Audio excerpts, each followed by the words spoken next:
everyone, and welcome to AustCham Thailand's Business Connections Community, an online TV program where we'll keep you updated with stories from the Australian Thai business community. I'm your host, Brendan Cunningham, Executive Director at AustCham. Coming up in today's episode, we're focused on wellness.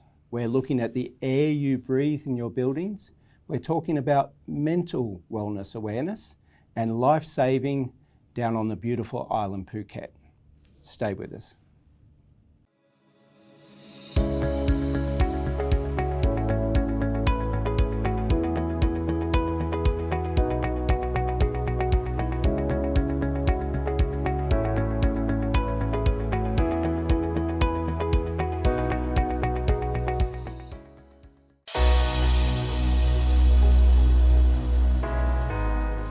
And welcome back. In our business section today, we pose the question, while the COVID-19 pandemic is subsiding, is it safe to breathe in your buildings? And we have two guests here who can answer that question. I'd like to welcome John Pickford, CEO at Smart Build Tech, and Eddie Loughrey, Operational Excellence Director at IFS Thailand. Welcome to you both. Thanks very much. Thank you. Okay. So you did a great presentation for us a couple of weeks ago before us sundowners on the topic of intelligent, safer and more sustainable buildings. There was a lot unpacked in that 1 hour long session. We're going to compact that into 5 minutes. We're going to start with you, John. You gave us some really interesting facts that I think our audience would or should be interested in the buildings that they're working in. So fire away. Sure, absolutely. So I guess probably there's a few important facts that we need to look at. So the first thing is we all breathe about 11,000 litres of air a day. Right. So of that 11,000 litres, when we compare that to the food intake that we have, a couple of kilos of food a day compared to 11,000 litres inhaled, we really take a lot of focus on clean food. Clean food, clean water is one of our highest priorities. But when we talk about what we breathe in every day, we tend to really ignore what's right in front of our face. We did, unless it was the virus, which we're all scared of. But now of course, yeah. Now we think that's Absolutely. Less of a threat. We're back to less concern, I guess you could say. Absolutely. So for the last 40 years, my industry has been developing buildings, and then when we've been developing those for 40 years, we've been hermetically sealing those. Right. We did that for one reason, energy. Right. And unfortunately, we've overlooked this aspect of clean air. Right.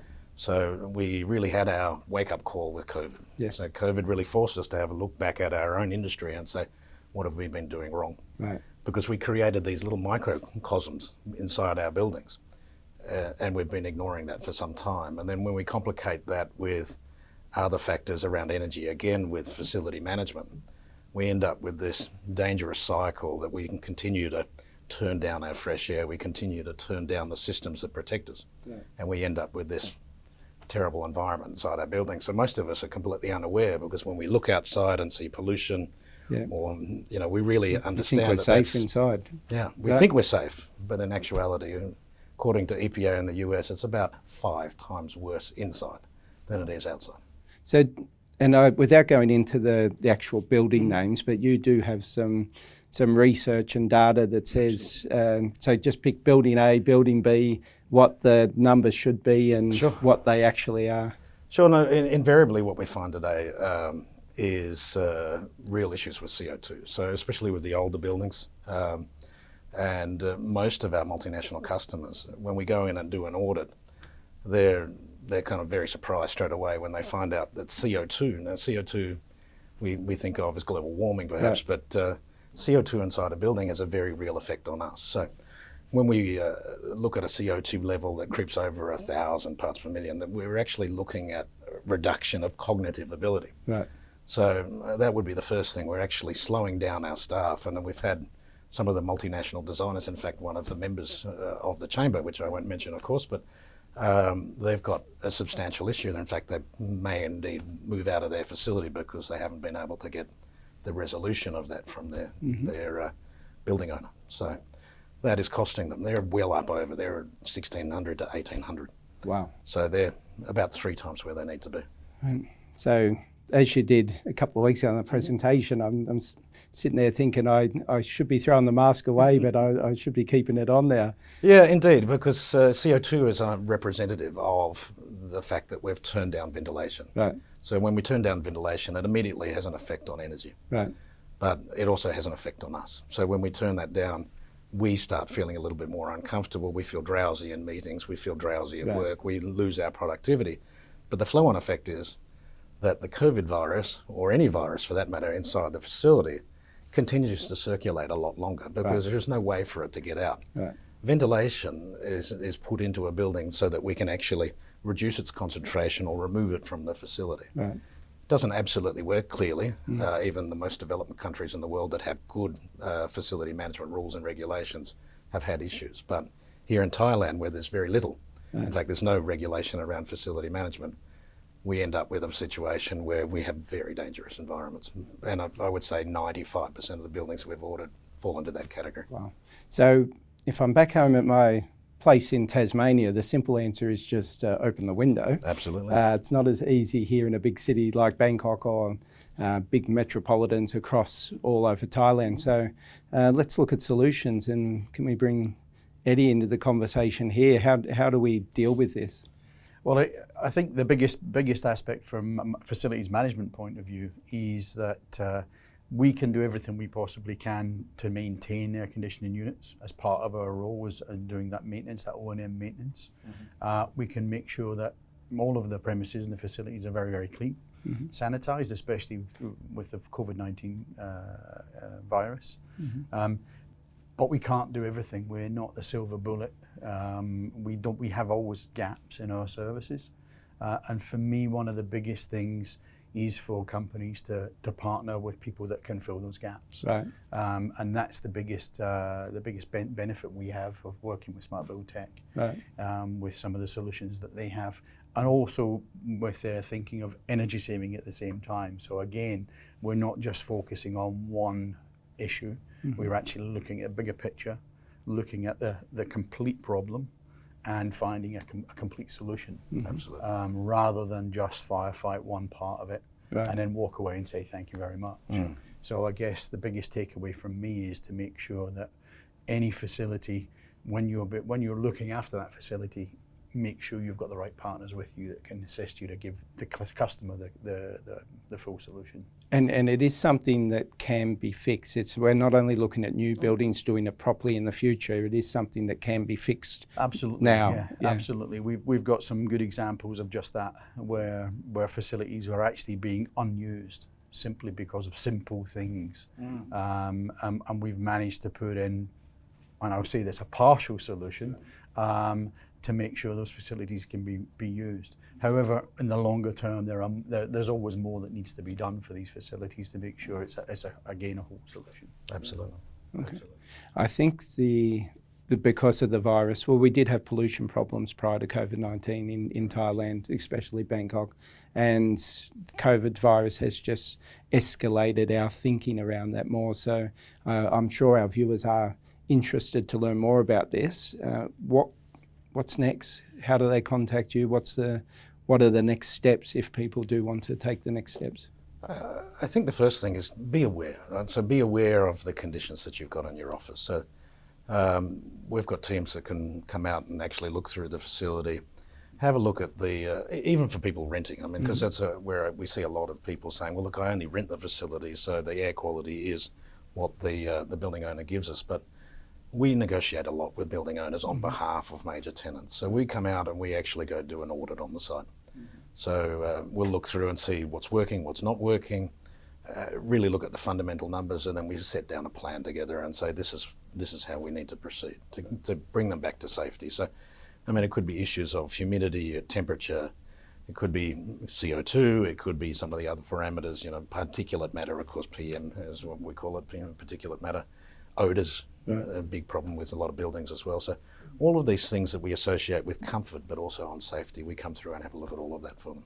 Okay. And as Eddie says, we do it holistically. So we look at energy because that's really where the system, or at least the design of the buildings, was pushed towards that sort of limit states design, that design where you end up with these potential issues. So we look at doing that so that we don't sacrifice energy. So that's important. Yeah, I think from me, John's mentioned design, and I think we do individually focus on design if we're doing a design of a certain element. So energy is a prime example. We may select the correct chiller system or ventilation system because it's the most efficient in terms of energy.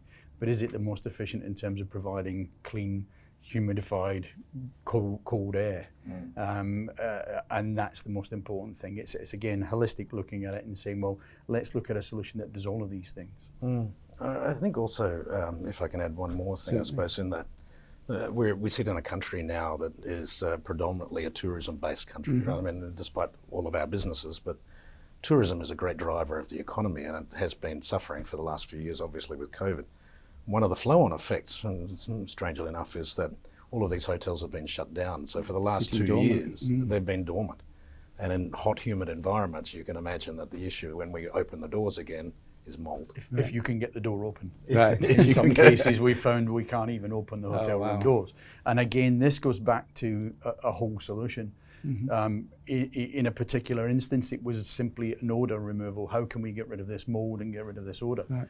But if you can't even get into the room because everything's swollen and you can't open the door because it's swollen and the floor's swollen, then there are more issues than just the mold smell. Right. And that's where we have to look at an entire solution and possibly then bring in hotel designers with us, partner with those, include those in the whole solution. Wow. So again, it's just looking kind of bigger picture rather than focusing in on one item. And I'm sure our hotel members, which we have a large part of our membership, will be keen to learn more about that, as they were in the presentation we did back on the 6th of July. There was a lot in that presentation unpacked, and if we had a bit more time, there's certainly a lot more we can go into. We're just going to flash up now the AustCham resources link if you want to access that presentation, or just ask us in the team.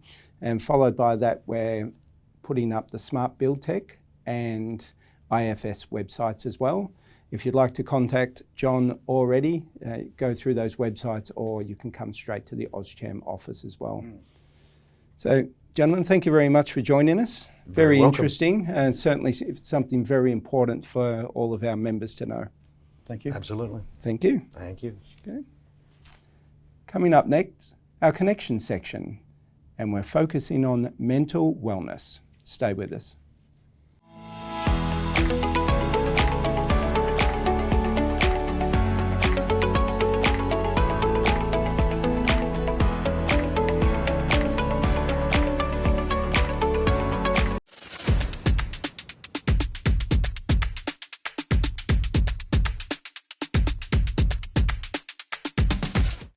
A lot of chance to meet a lot of people, networking for my own business and also for friendship. A great community to be part of. They hold fantastic events like this one, and they also help to create opportunities for members to meet each other, to network. I got a chance to make like new business and meet new people, and of course it's very social. You know, I enjoy lots of food and good opportunity. Why? Because I can meet all these people that are behind me. Very good for networking, very good for my business. It's just so welcoming and friendly. It's not something you have in every chamber. Some of them are a little bit hard to get in, and AustCham is just like a warm embrace. Can I say that? Yes. Yes, it is. Supporting the Thai community, understanding what we can do to leverage our experience from Australia, and really just trying to make a bit of a change. We have a chance to know more people here and build more relationships here, and good for business developments and friend makings as well, yeah.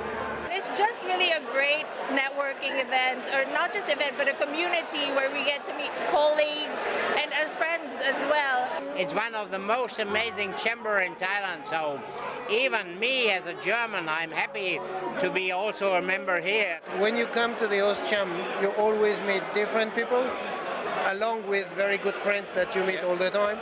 And usually the venues are extremely attractive, very good. The food is amazing. Yeah.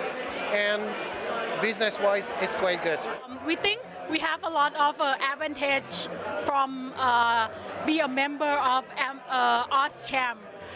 And I think it makes us know a lot of businesses and companies. I really like the connection with the AustCham Chamber. I like the people, I like the events, and I like to get the opportunities of business and to get the connections. I work for a French company, and there is a great networking opportunity in Bangkok for AustCham.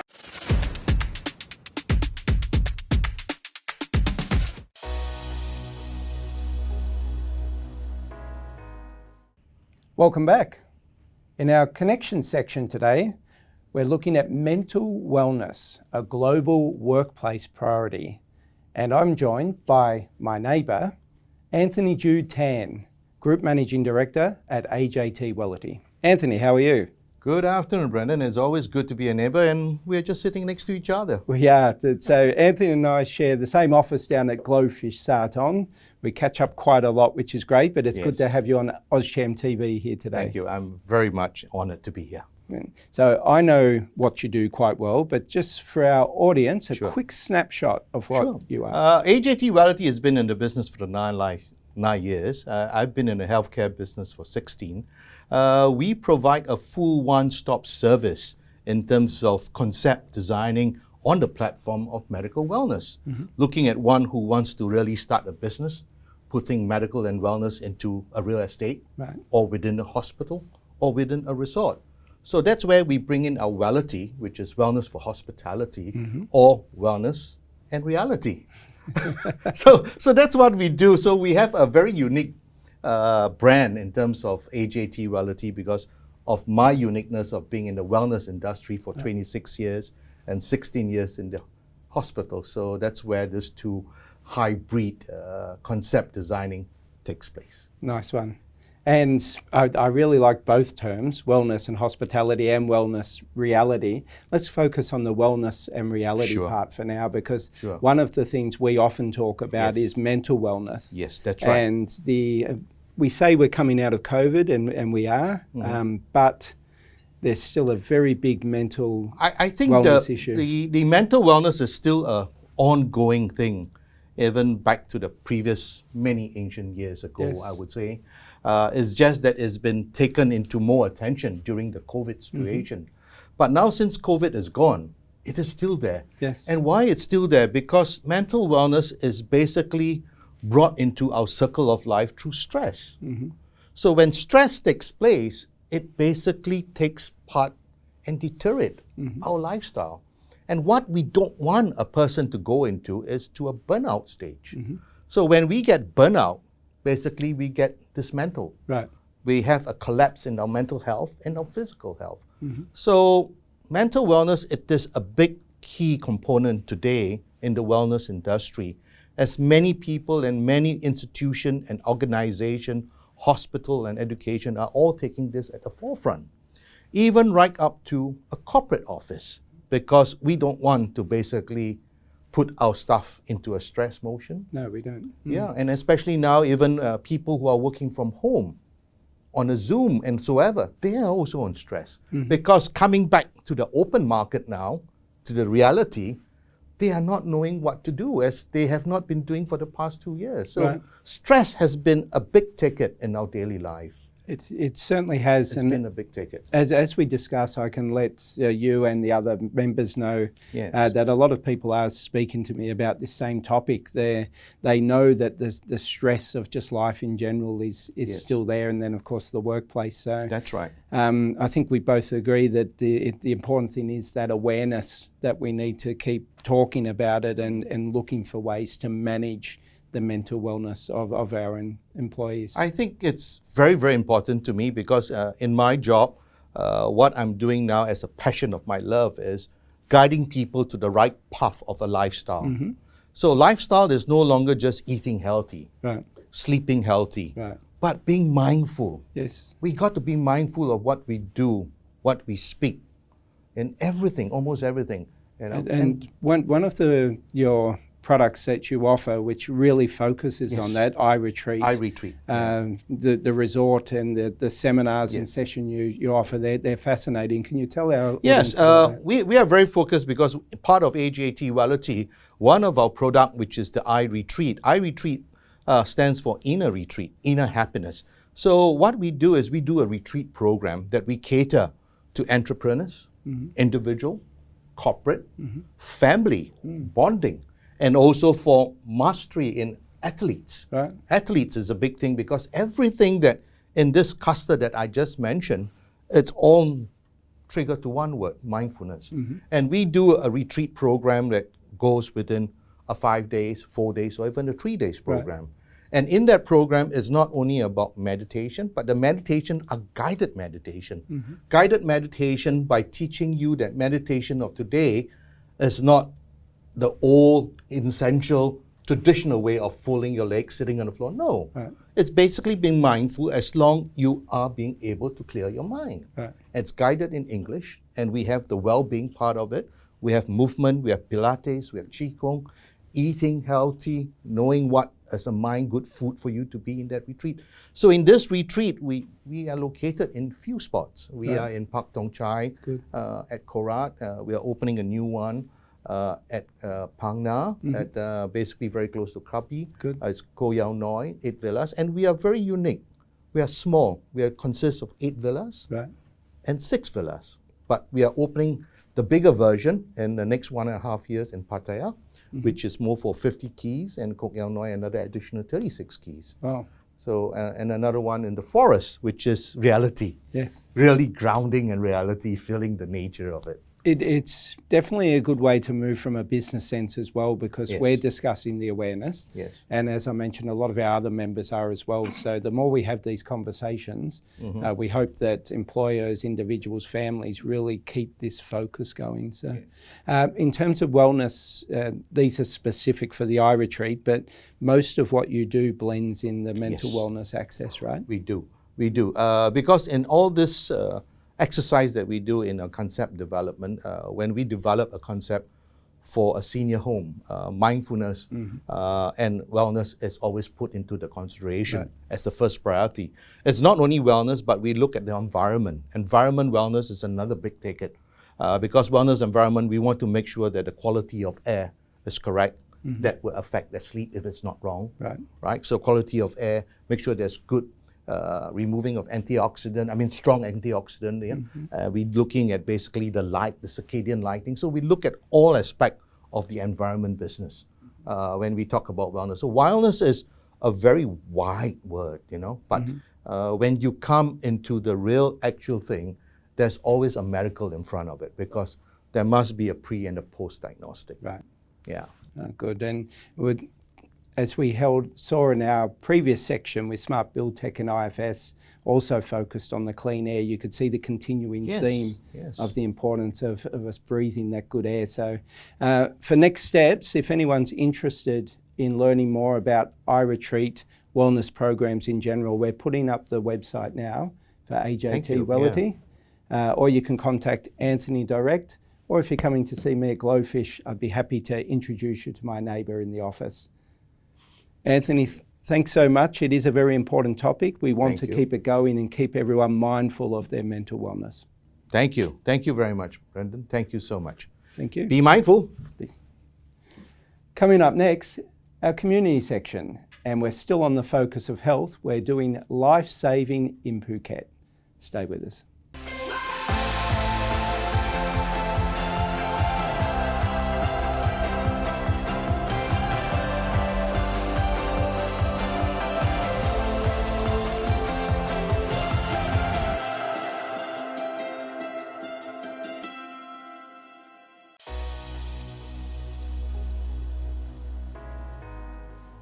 And welcome back.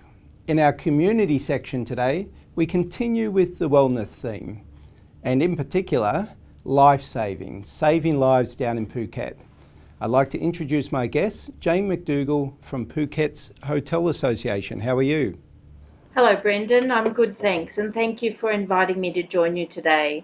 My pleasure. Jayne, this particular topic really warms my heart. We both come from a country that was very fortunate to teach us swimming from a young age, and every beach you go to have these wonderful people in red and yellow that are there for you if things get a bit too tough. Phuket is a place that does have some issues, I believe, and Phuket Hotels Association is doing something about it. Can you tell us? Absolutely, Brendan. Yes, you're right. In Australia, there are a lot of volunteers that do lifesaving as well as paid employees.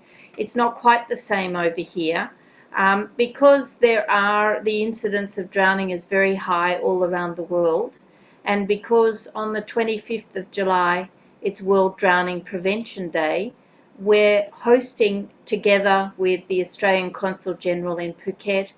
We're hosting a range of activities that are designed to prevent drowning and to enhance water safety. So, as I said, the UN estimates there's 236,000 people drowning each year worldwide. That's a massive number, and quite a few of those are in Thailand. There's a very high rate of drowning amongst children 15 and under. Right. And this is one of the reasons that we want to focus on preventing drowning. And it's great, and it's good to hear the Australian government supporting it as well through Matt Barclay and the Consulate General Office down there.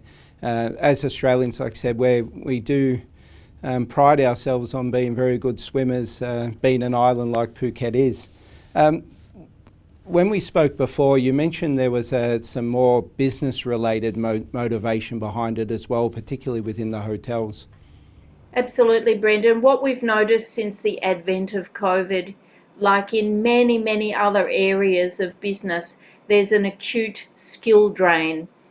Before COVID hit us, we had many skilled lifeguards. We trained many children, many adults, and there were a lot of very skilled people on the island. Now at the moment, hotels are finding that they simply do not have hotel staff anymore that are skilled in life-saving. Some of them can't swim as well. So what we're trying to do is we're trying to build up that skill bank again. And it is very important that hotel staff, whether they are lifesavers or not, they know how to help somebody when something goes wrong around water. Absolutely, and one thing, if people aren't experienced with the sea, they're not quite aware. Sometimes it looks like a very smooth ocean, beautiful to swim in, and it's just the most powerful beast you can deal with. And if it takes you away, then often if you're not the best swimmer, it's certainly a very scary prospect. And anybody can get into trouble, Brendan, no matter how good a swimmer they are. So it is important that we work on building skills, not just of people who are the swimmers, but the people who might be helping them. So the bigger picture for us is this activity is helping the community as a whole, and we're also trying to focus on kids wherever we can and aim for Phuket children to be safer here. Australia is very lucky that they have world-class life-saving skills, and they have a lot of safety training that it's not just water related, but like I said, CPR, first aid, how to use rescue equipment, even the public access equipment. So what we're trying to do is we're trying to build up the skill not just of the staff who are working in hotels, but the general population. And these are a couple of the activities we're doing. Shall I? Yes, please. Hear the program? Please do. Let's hear some dates, and we'll be flashing up now those details as well. But tell us the dates and what's happening. Okay, so we're having a reception that is supported by the Australian Consul to Phuket on World Drowning Prevention Day on the 25th, and that will be at Holiday Inn. And then we're hosting three-day life-saving programs. Now, these are not aimed at professional lifeguards. Right. These are aimed at people who work or are around water, right, so that they can learn some of these skills. Now, they might have very basic levels of swimming, or they might have intermediate levels of swimming, but it's for those people who could make a difference when somebody is drowning, and they may not even get wet to do it. So those dates are, there's a course starting on the 26th of July, one starting on the 29th, and the third course is on the 3rd of August. And to cap it all off, on the 6th of August, we're having a seminar which is called Collaboration in Water Safety. And this one will be at Graceland Hotel. Again, it is supported by the Australian Consul General to Phuket. And what we're trying there is to get government representatives as well as private business coming together to talk about how they can make some difference to water safety in Phuket. So some of it might be through legislation, through laws, some of it might be through learn to swim programs, through the training methods with public lifeguards. It might be supervision for children that are near water.